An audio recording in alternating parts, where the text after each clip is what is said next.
Leonardo da Vinci, History's Greatest Genius. Chapter 1. Birth in Vinci. In the middle of the 15th century, the Italian peninsula was not a unified nation, but a patchwork of competing city-states, duchies, and papal territories. Florence stood among the most powerful of these, a republic governed by wealthy merchant families and banking dynasties.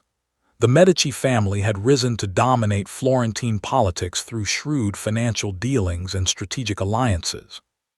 This was the age of the Renaissance, a period of renewed interest in classical learning, humanist philosophy, and artistic achievement that was reshaping European culture.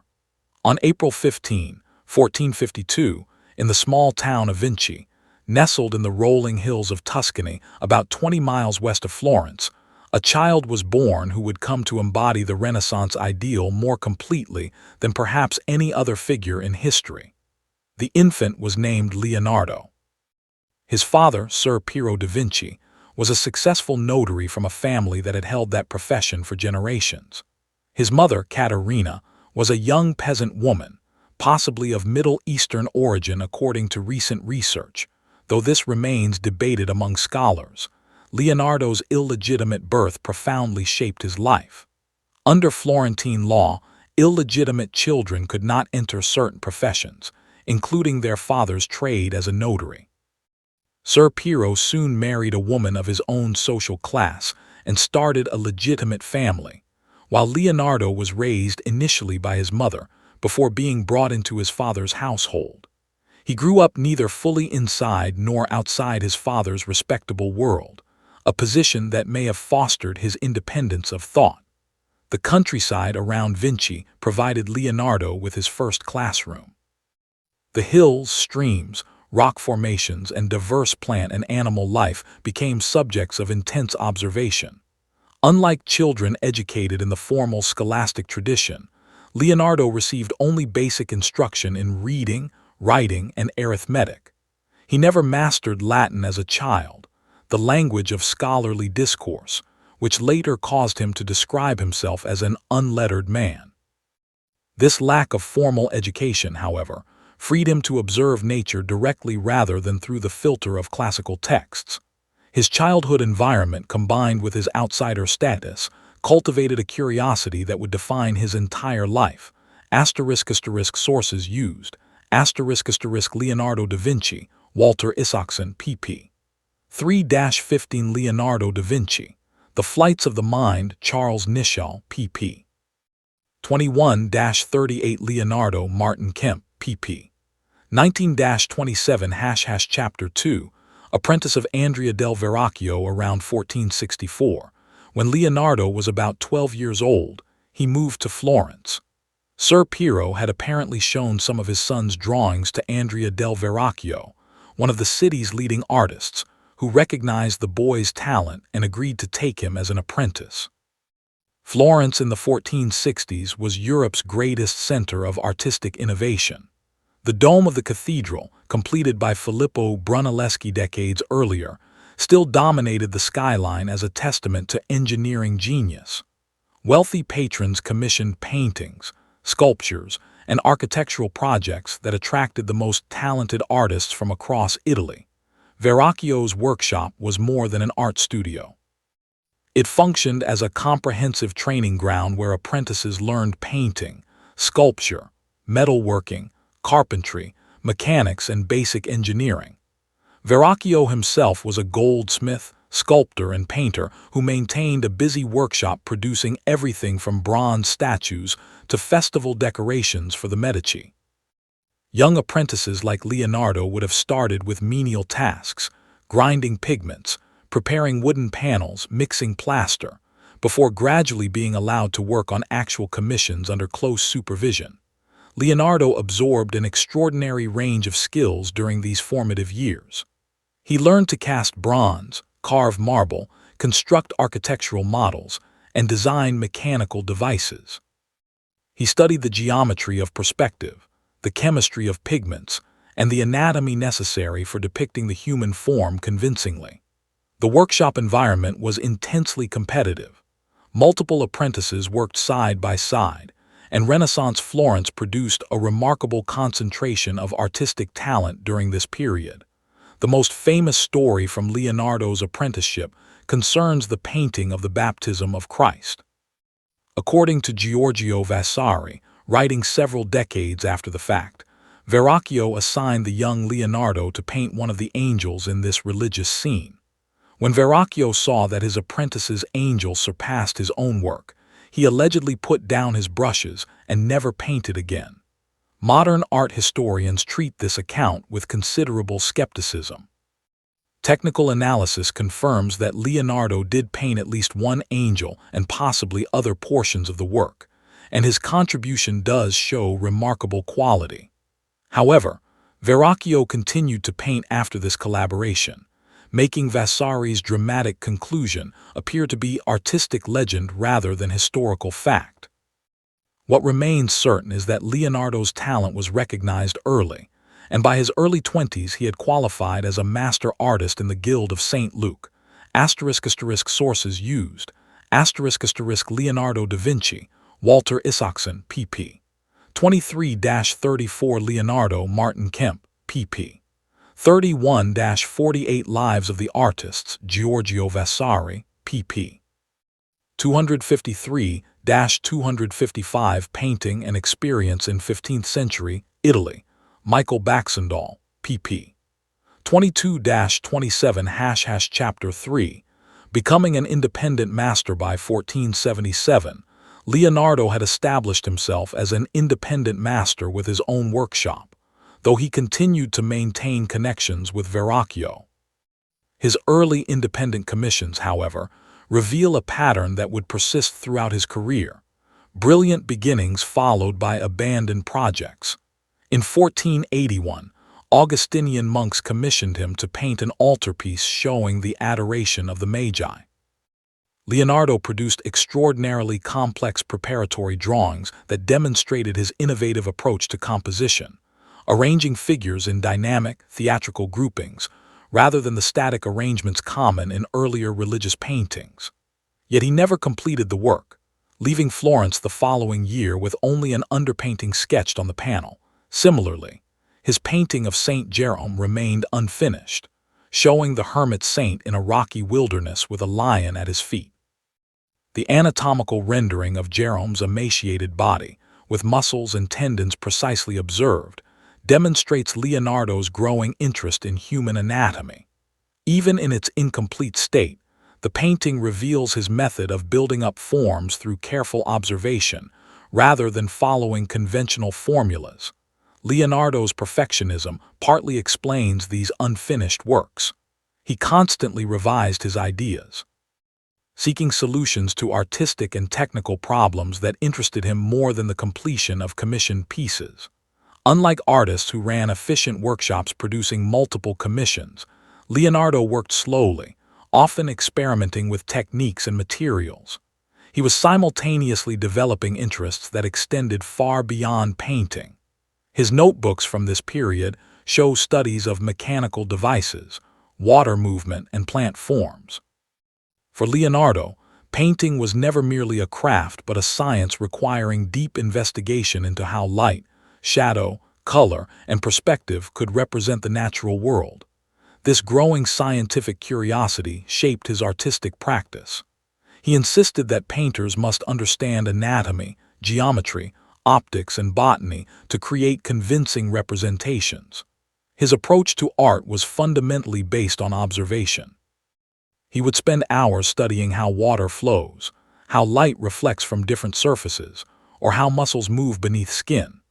This integration of art and science distinguished him from contemporaries who might be equally skilled technically, but did not pursue such comprehensive understanding of natural phenomena.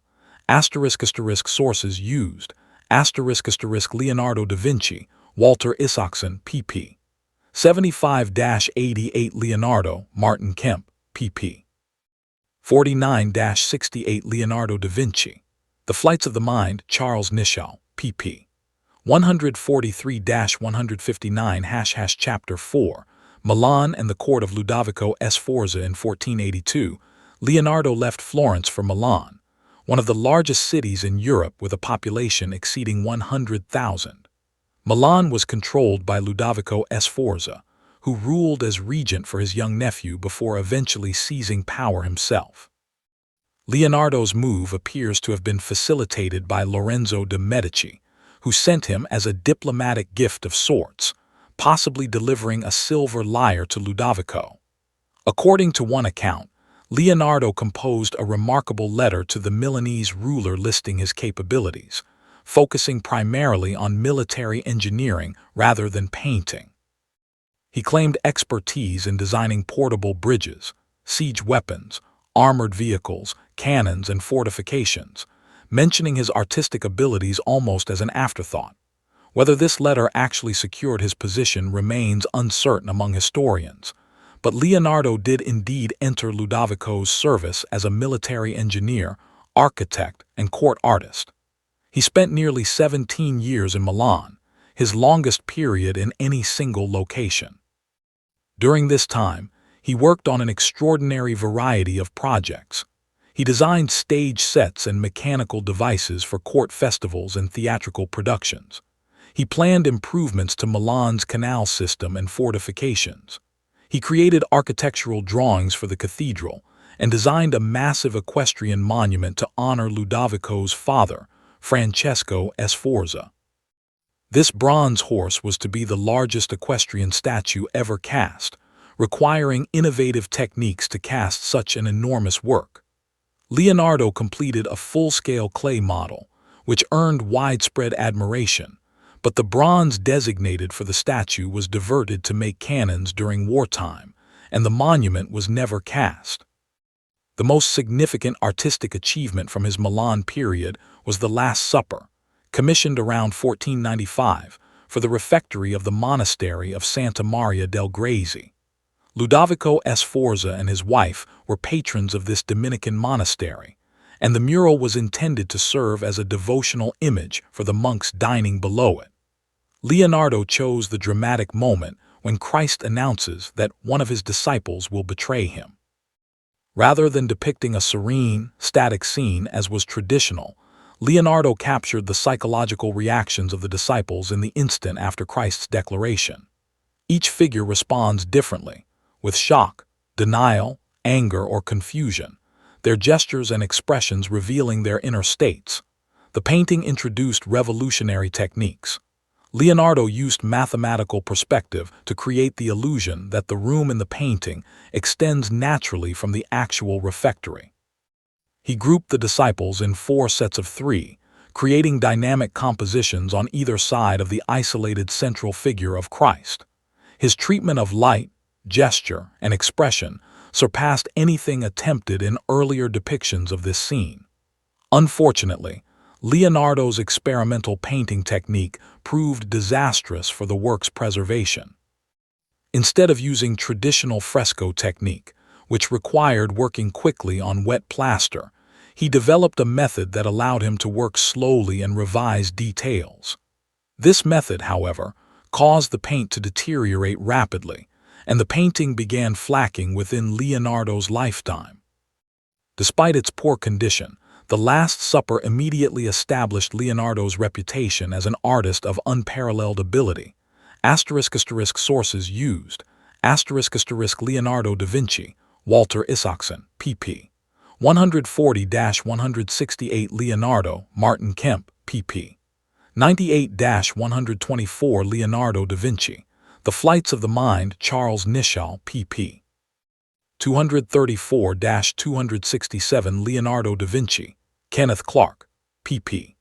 98-115 Chapter 5, Leonardo the Scientist. Throughout his years in Milan and beyond, Leonardo pursued scientific investigations with the same intensity he brought to painting.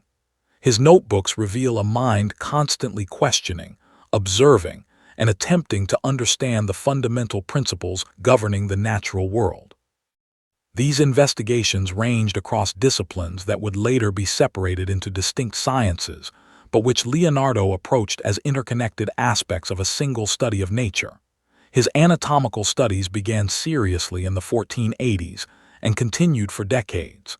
He obtained permission to perform dissections on human cadavers, a practice that was legally restricted and socially controversial. Over his lifetime, Leonardo claimed to have dissected more than 30 corpses. His anatomical drawings, many of which survive in the royal collection at Windsor Castle, demonstrate extraordinary precision and insight. He drew the human skeleton from multiple angles, mapped the muscular system in detail, investigated the mechanics of joints and tendons, and attempted to understand the functions of internal organs. His studies of the heart led him to conclusions about blood flow that preceded later discoveries by centuries, though his work remained unpublished and unknown to the scientific community. He examined the development of the human fetus, producing drawings of unprecedented accuracy. His studies of the brain attempted to locate the seat of consciousness and the sensus communis, where he believed sensory information converged. His approach was fundamentally empirical. He drew what he observed rather than accepting the anatomical theories inherited from ancient authorities like Galen, whose writings still dominated medical education. Where his observations contradicted received wisdom, Leonardo trusted his eyes. His investigations extended to botany, where he studied plant structures, growth patterns, and the arrangement of leaves to maximize sunlight exposure. He examined the geology of rock formations and theorized about the role of water in shaping the Earth's surface over vast periods of time. His observations of fossilized shells in mountain rocks led him to reject the biblical flood as an explanation, reasoning instead that these areas had once been beneath the sea. Leonardo was obsessed with understanding flight. He dissected birds, studied their wing structures, and filled notebooks with observations of how birds maneuver in the air.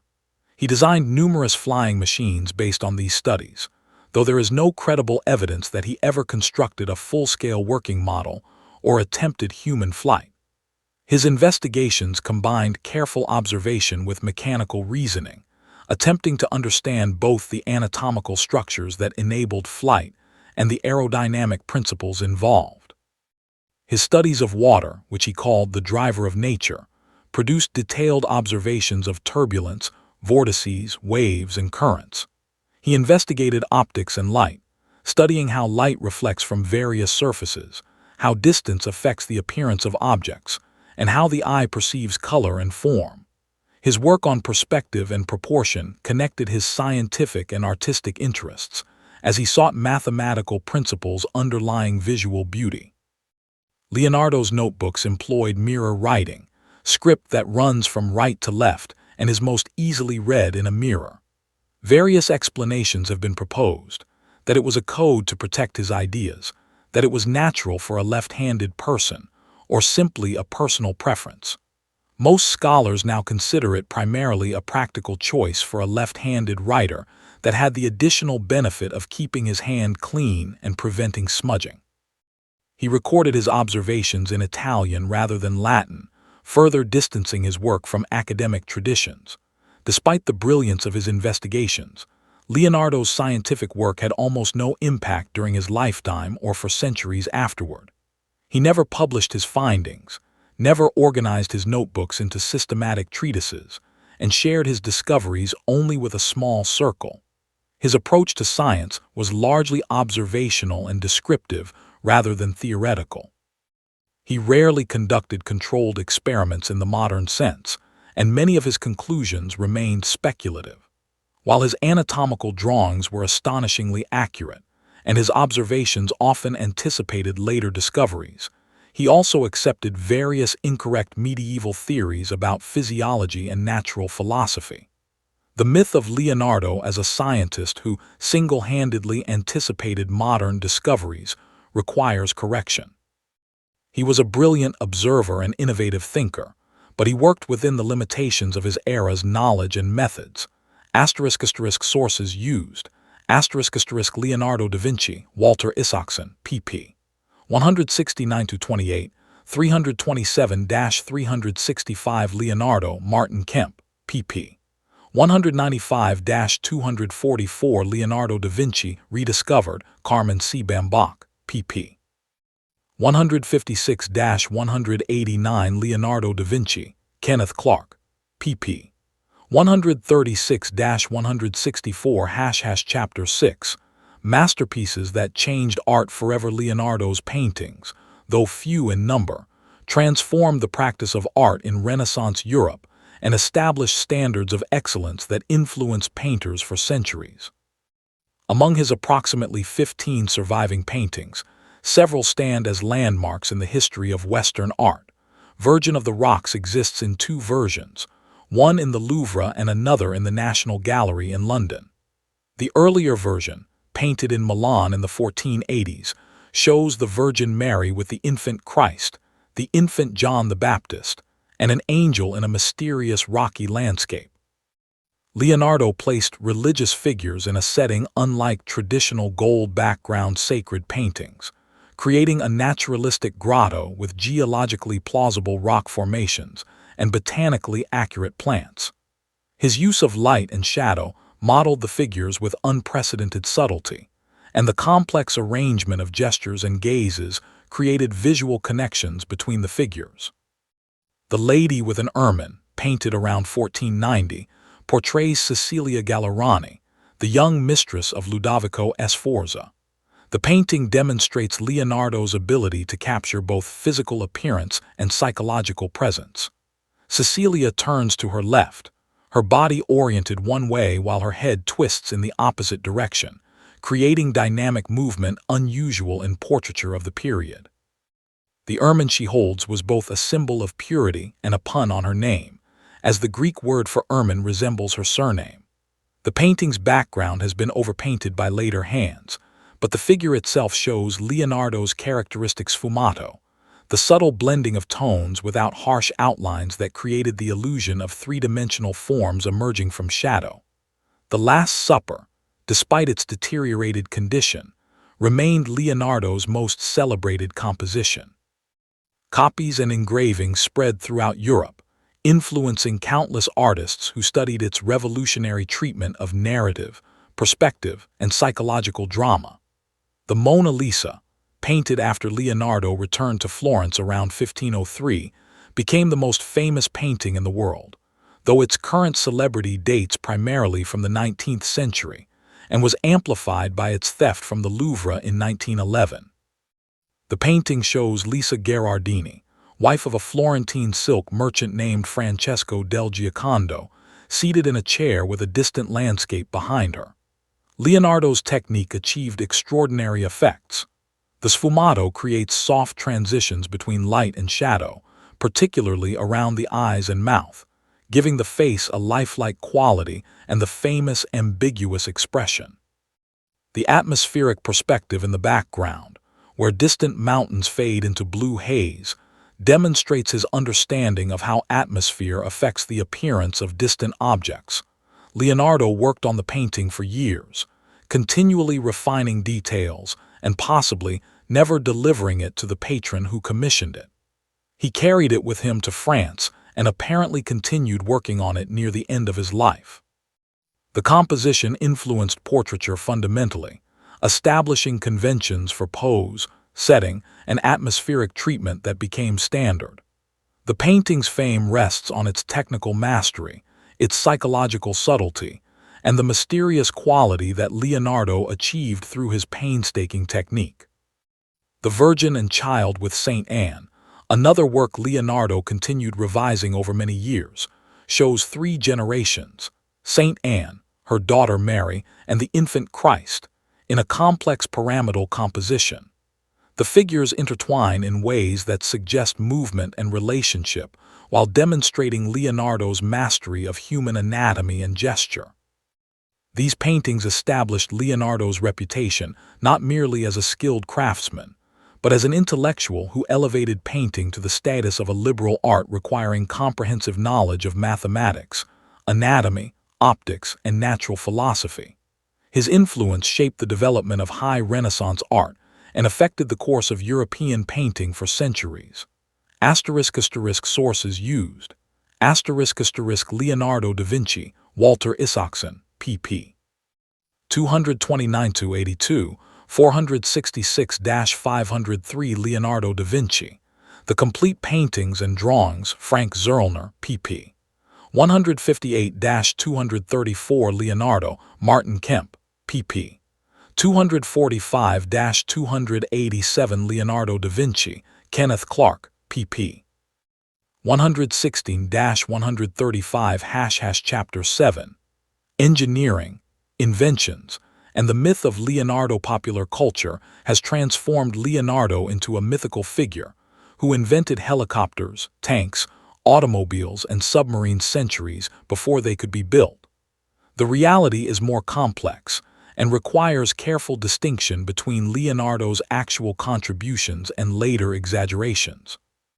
His notebooks do contain thousands of drawings of mechanical devices, military equipment, and engineering projects. However, many of these were improvements on existing technology rather than entirely original inventions, and many remained purely conceptual sketches that could never have functioned as drawn. Leonardo's designs for flying machines included ornithopters with flapping wings, gliders, and devices resembling parachutes. These drawings demonstrated his careful study of bird flight and his understanding of mechanical principles.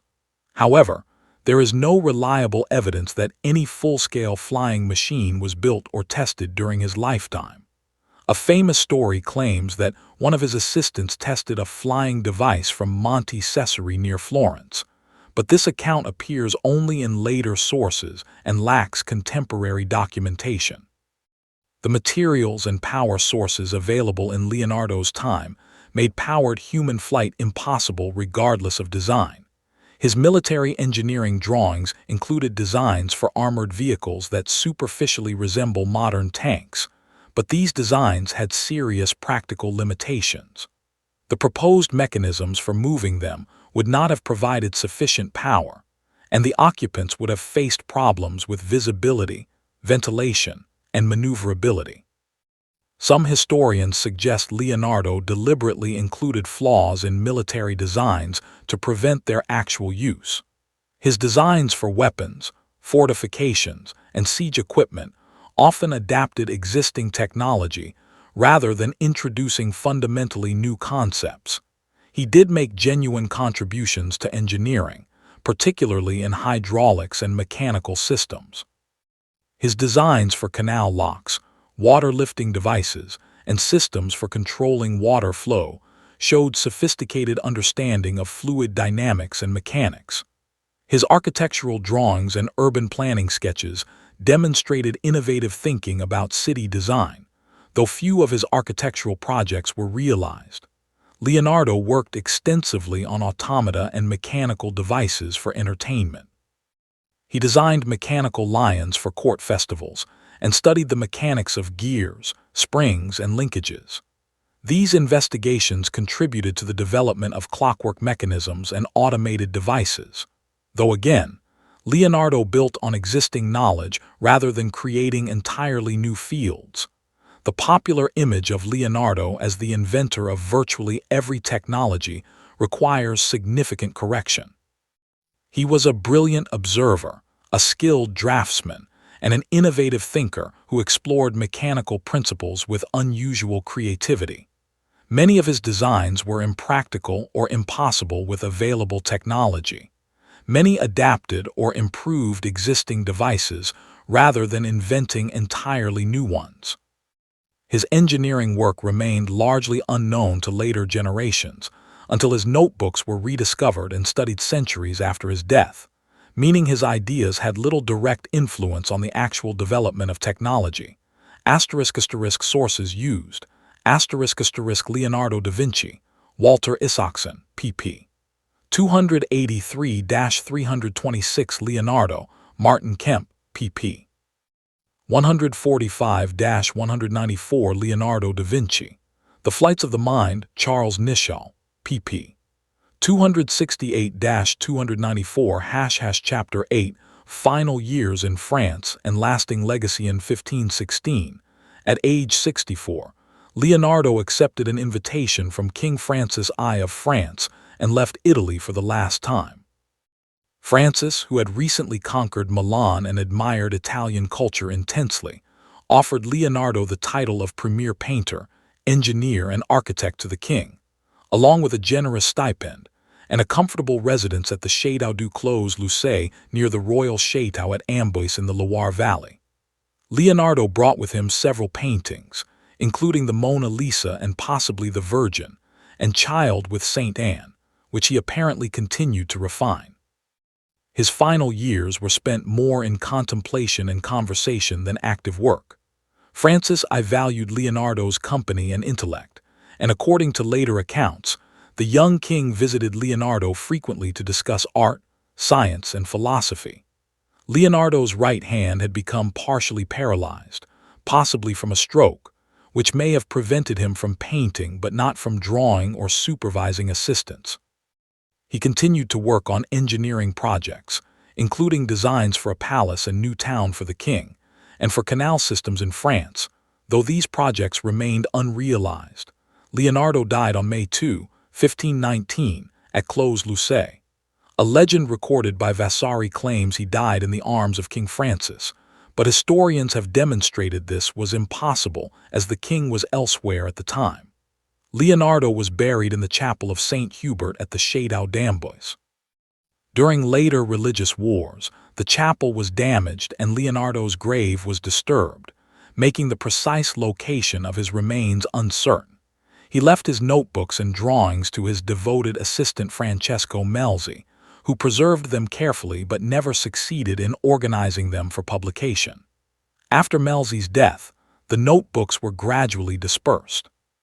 They ended up scattered across European collections, with major holdings eventually housed in the royal collection at Windsor Castle, the Biblioteca Ambrosiana in Milan, the Institut de France in Paris, and other institutions. The rediscovery and study of these notebooks in later centuries revealed the extraordinary breadth of Leonardo's investigations. Leonardo's immediate influence on art history was profound.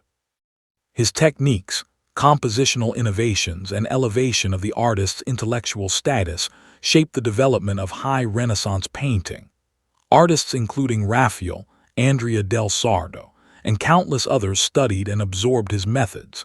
His approach to painting as an intellectual discipline, requiring comprehensive study of nature, influenced artistic theory and practice across Europe. The careful anatomical study, atmospheric perspective, and psychological insight in his paintings established standards for naturalistic representation that affected Western art for centuries. His scientific investigations, though unpublished during his lifetime, revealed a mind of exceptional curiosity and observational skill that presaged the empirical methods of later science.